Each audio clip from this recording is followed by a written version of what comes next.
IVM.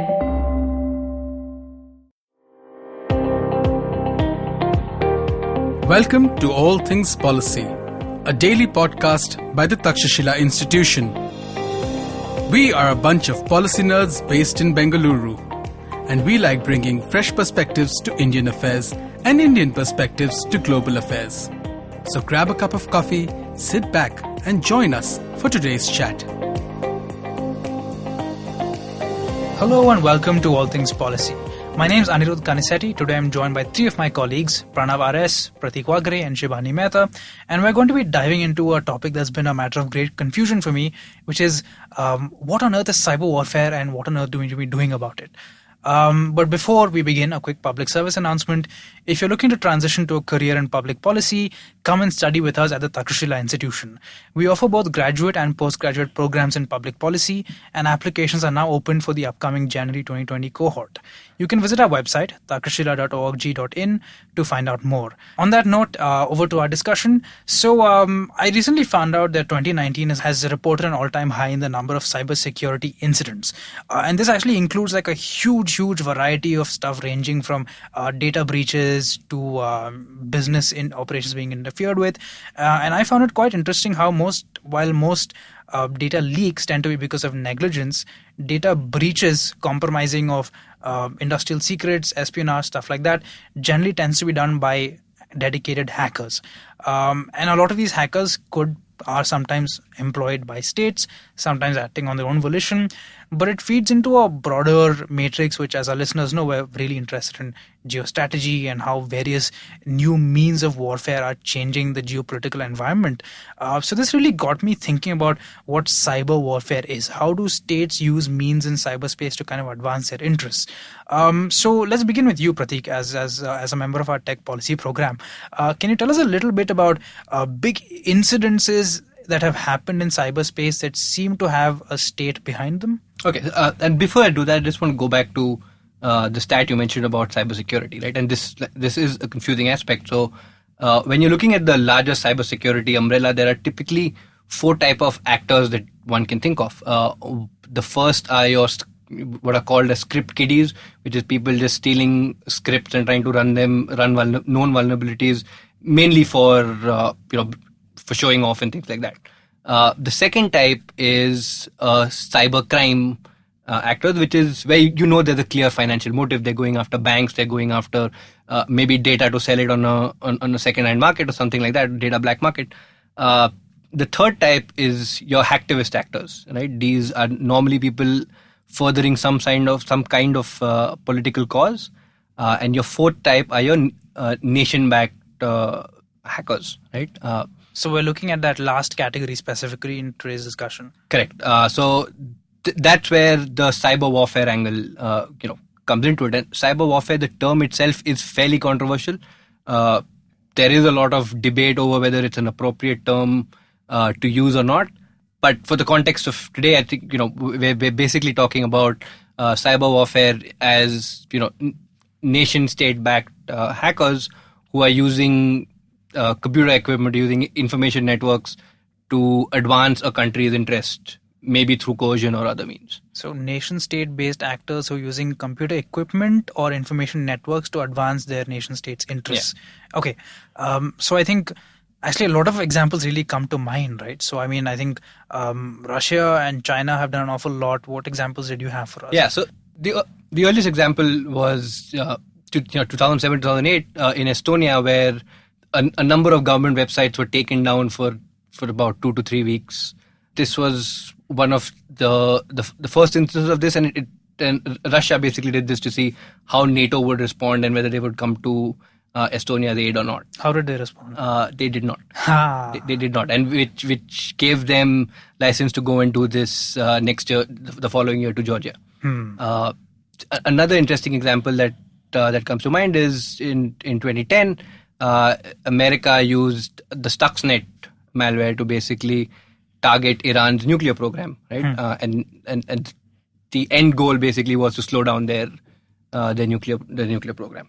Another key incident was the 2013 Snowden revelations that came out. And if you look at these three incident. And if you look at cyber policies across various countries, these three incidents are ones that started marking the shift for countries to start looking at not just cyber defense, but what they can do from a deterrence perspective as well. Right? A lot more happened, over the decade. In 2014, North Korea went after Sony. They basically wanted to, it was a threat. It was a coercive tactic against releasing the interview, right, which portrayed Kim Jong-un in bad light. And that was notable because that was the first time in response, President Obama basically came out and said, we will respond in a proportionate way. And that's interesting because it's the first time someone actually talked openly about retaliation for this kind of for this kind of act. I find it quite interesting how the first incident that you mentioned involved taking down a government website, whereas here we're talking about hackers taking down a private company's servers and the head of the country, no less, actually saying that they would do something about it. So that's quite interesting to me. So you mentioned that countries are now moving towards thinking about deterrence in cyberspace, right? So Pranav, I believe that cyber warfare is something that you do a little bit of work on. Can you tell us a little bit about what deterrence means in cyberspace? So I would first talk about what cyber operations by states really are. When you hear politicians talk about cyber operations, when you hear them talking about cyber warfare, they generally make it sound like it's low investment, high payoffs, which is actually a myth. And they also say a hacker in a room who can take down the entire system. These are some of the myths that have been built on what cyber warfare can do. But Prateek brought up Stuxnet, and Stuxnet has been the poster child for what real offensive cyber operations means. And so I would like to break that down on how states actually use cyber capabilities, right? So when we say cyber operations, it means that states would like to take down a certain system or a network in the adversary's country in order to gain strategic leverages or gain some advantages which may be asymmetric. So these are not very simple operations. They require an enormous amount of investment. Going back to Stuxnet. So you mean to tell me it's not just some guy sitting in a basement looking at lines of numbers going up and down his computer and hitting the enter key to hack? No, it actually requires many departments in the government to come together. So how was Stuxnet made? So Stuxnet was actually not just an American operation, it was a joint Israeli-US operations. Okay. Where hackers, or I would say coders from both of these countries set up this very, very sophisticated malware which would be delivered by a certain software. And this would enter through a pen drive, and this would enter to a printing network. So this was a collection of printers. And the vulnerability they were trying to attack was within the Siemens software that operated the centrifuges in Iran. The objective here was to take down the centrifuges, that is, to operate them in such a way that these centrifuges would break down and to take years to replace them. And how they did this was very, very intelligent and very, very good. They understood what the centrifuges were made of, the kind of the mechanics, how they work, how they operate, how they're networked, and then they mapped the networks of how all the computers in Iran's nuclear operations are mapped.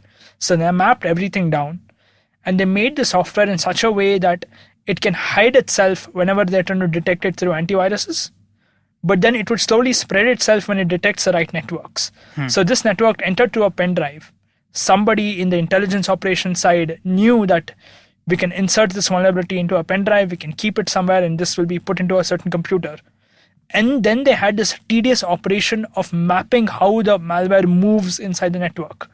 So this had to go through several hundred systems and thousands of systems. So it moved to about 7 or 8 countries. It affected 3,500 computers or something. But all they had to do was get this malware to the right system, and this malware would then open up. So from a 16 kilobyte file, it would become something like 3.MB file, and then it would become much bigger, and then it would start affecting your centrifuges. So it's a very, very complex. It requires a lot of money.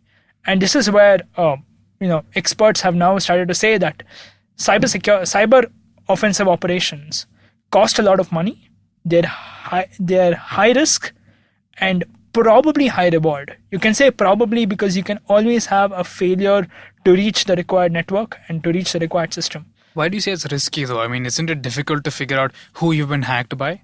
Stuxnet was quite easy to get. So this was done by a group of private cybersecurity experts and companies.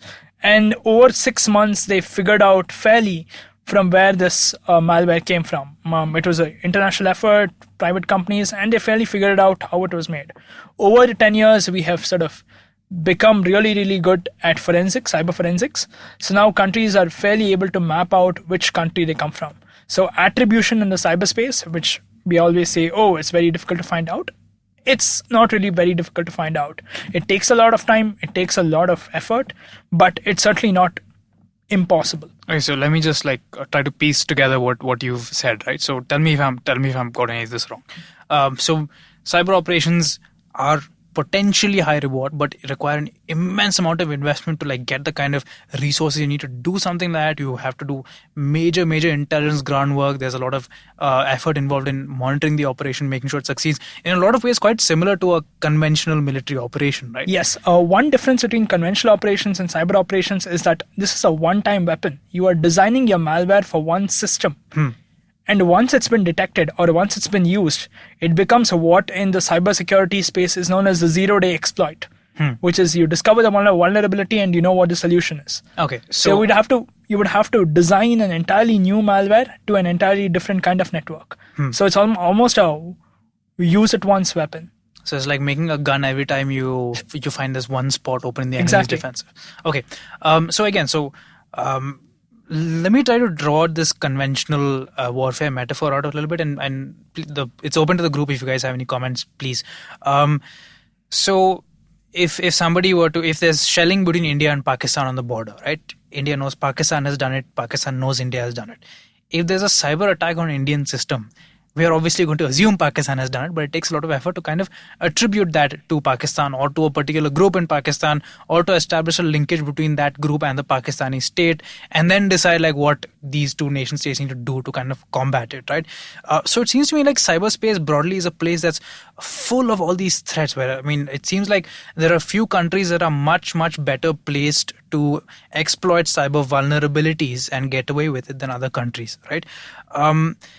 How is the world dealing with this? It seems to me like it's potentially quite a major national security threat for a lot of countries. Yeah, so it is a national security threat for not just a lot of countries, but all countries in the world. And like Pranav pointed out, that although it is not impossible to trace and attribute an attack, it is quite difficult. And the time period and the effort that it requires gives the state conducting the attack the advantage of deniability. So plausible deniability is one aspect of cyber attacks. And the second is that you can never predict a cyber attack. The nature of global politics currently is such that you have to be alert at all times. You never know who's going to hit you and from where. Drawing this comparison to conventional sort of attacks, you can see, okay, there's some movement on the ground. That's how intelligence agencies sort of function, right? You see that, or even if it's military intelligence, that something's changing and your adversary is changing their behavior in a certain way. So maybe something's being planned. But with cyber attacks, it's not that easy to detect this change in behavior that may be happening internally, and you have no idea what's going on. And this sort of is creating a problem in forming an international norm that can govern cyber attacks and, see what is the punishment, who is the attack attributed to. And one of the biggest challenges is, how do you evaluate an act of cyber warfare?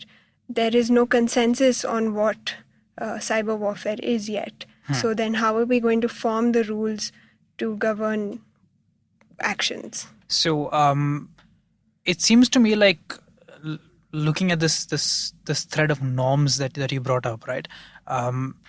Countries that are known to use cyber operations and that have proven that they're very good at doing it, I would assume would support a much laxer norm in cyberspace than countries such as the US? Actually, it's quite the opposite. So one challenge that I should highlight before I get into that is that technology and cyberspace, it's moving at such a fast rate that countries are not able to negotiate internally and sort of on the international platform arrive at a conclusion at what they sort of understand as a cyber attack. And that's holding back this process. To your point about what sort of norms each country is batting for, it's again great power politics at play. So you have America and its allies on one side, and you have China and Russia on the other. China and Russia are known to sort of talk about cyber sovereignty a lot more to justify their practices, which are considered unacceptable by more democratic nations. And so in China, you have the Great Firewall, and there's a lot of talk about data localization policies, censorship of internet. In Russia, you have often spoken about the development of its own intranet, which will be cut off from the global internet.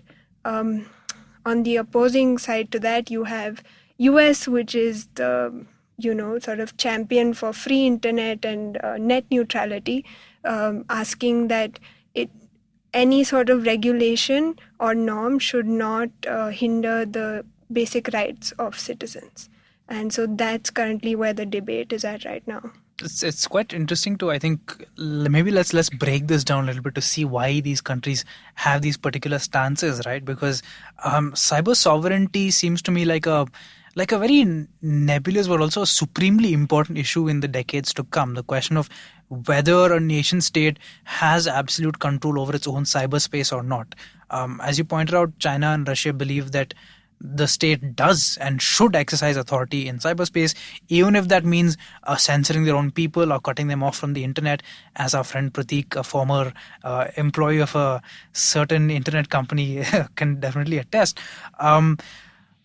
But I think it does kind of, the idea that the internet should be free as opposed to the idea that the internet should be orderly, I think reflects a sort of interesting difference in the way these states think about sovereignty and the duties of a state to its populace, which is quite interesting to me. What are your thoughts, guys? So it's actually interesting because this is playing out in the UN right now, right? So the US, the Five Eyes, Japan, etc.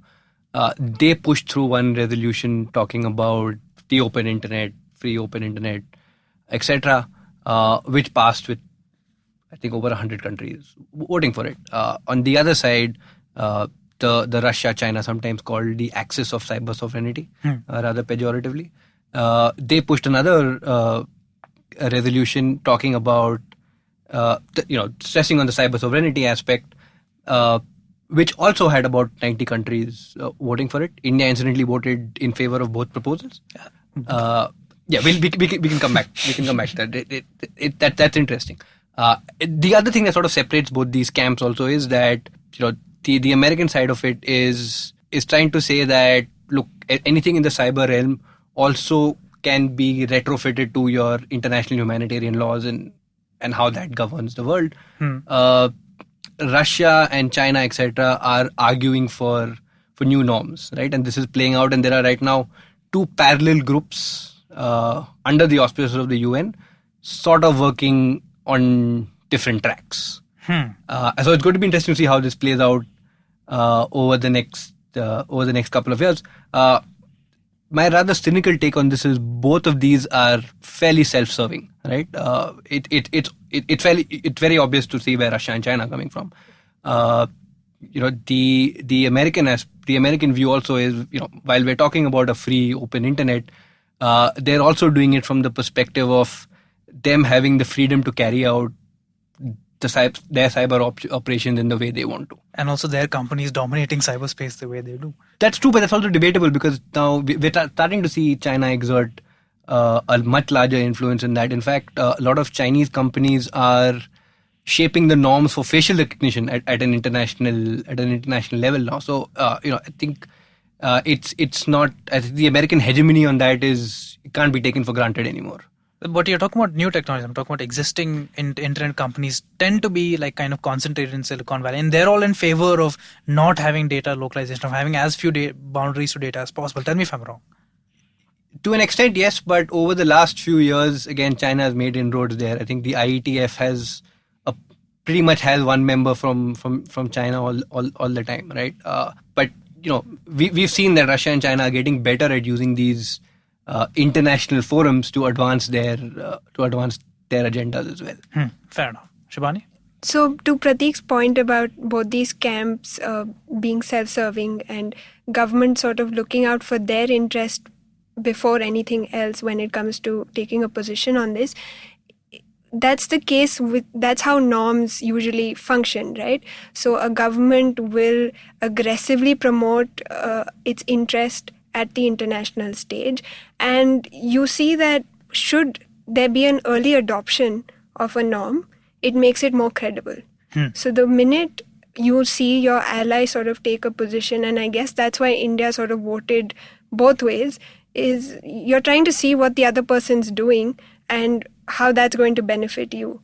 And that's essentially how norms are set. Well, for me, this is just very, very early reflections. I almost feel like this is like your freedom of navigation in the seas, how the United States always argues that we must have free, open seas. Primarily because they have a massive advantage in this region, right? They have a massive navy, allows them to navigate all across the world. Even in cyberspace, the United States has a massive technological advantage, one of the pioneers of cyberwarfare as well. So for them, it would give a very, very great advantage to have open internet, open access to all networks. That sort of reminds me of that again. Going back to what Shibani said, cyberspace is also another domain where states would use this domain for their own interests, and norm shaping has always been, whether it's in the United Nations or whether it's any other law, it's always been to protect certain interests, and that sort of may carry out in the cyberspace as well. Okay, so I think that transitions us very neatly to the final part of this podcast, where we talk about what are India's interests really. So Shibani, you pointed out how India seems to have gone along with with norms that appeared credible to it, but it doesn't necessarily seem to me like India has thought through what norm might best advance our interests, right? So what do you think, Prateek? What does India need to be doing in cyberspace? So, and I think this discussion is timely, right? Because the Indian cybersecurity policy is due early next year. Oh, and incidentally, we're doing an episode on that, so please tune in next week to listen to that. But yeah, sorry, go on. Yeah, so I think this is a good time for us to be thinking about how we need to approach the space. Looking at what sort of offensive capabilities we can build out. Because today, if you see all the discussion on cyber offense and cyber capabilities, Indian state doesn't really figure into a lot of those conversations, right? We have a huge shortfall just of cybersecurity professionals.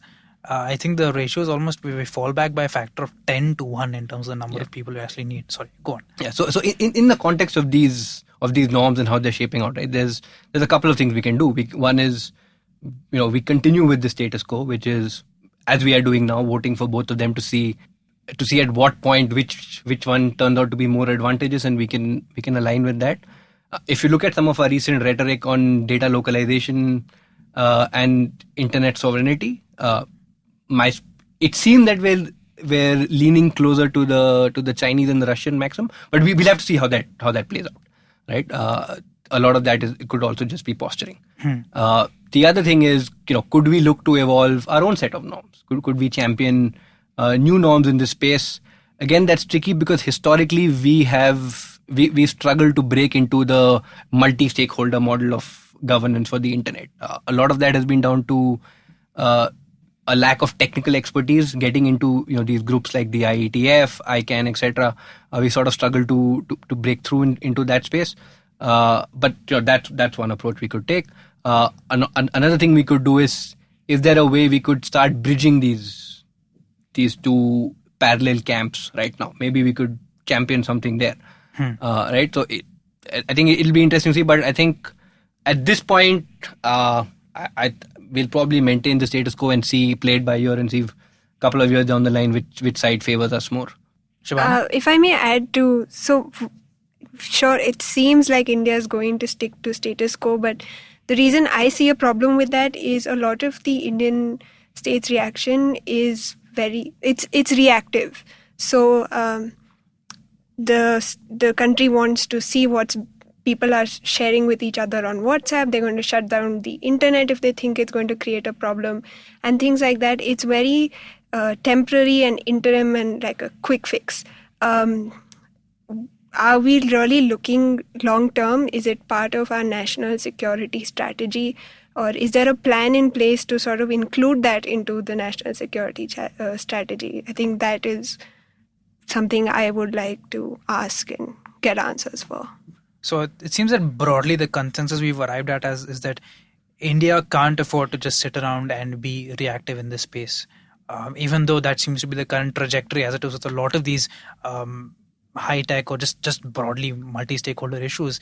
And we need to have a very, very serious think about what norms would best advance our interests and then start to actually do something about it in the international stage. Yeah. Okay, so I mean that's given me a lot of food for thought, but I think that recommendation is interesting. The idea that we need to integrate our stance on international issues in international fora with our national security strategy instead of just doing what we think is the newspapers are going to like.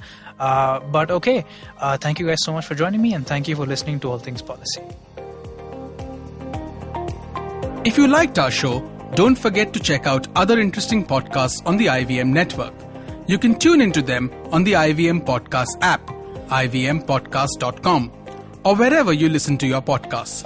You can also follow IVM on social media. The handle is @IVM Podcasts on Twitter, Facebook, and Instagram.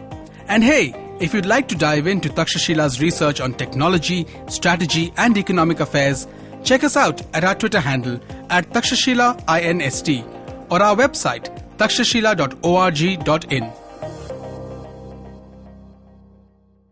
I hope you enjoyed that show. We'd like to thank our sponsors this week, Intel, Storytel, and Cambly. And let me tell you a couple of things that you should check out this week.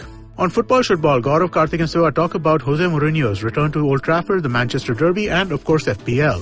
On this Pragati podcast, Prakhar Mishra and Pawan help us understand what state capacity is, how it could be measured, and how India can improve its state capacity rapidly. On Geek Fruit, Jishnu and Tejas discuss Ryan Johnson's new whodunit movie, Knives Out, and then talk about directors doing their best work between franchises. On Paisa Vaisa, Anupam is joined by Upasana Taku, co-founder of MobiQuick. They talk about the present and future of digital payments in India and the history of MobiQuick. On Paperback, Satyajit and Racheta talk to photographer Meenal Jaiswal, who shares 9 steps of clicking a portrait picture and why we need more women photographers today. On States of Anarchy, Hamsani talks to Narayani Basu about the process of consolidating 565 princely states into modern India. Thanks and keep listening.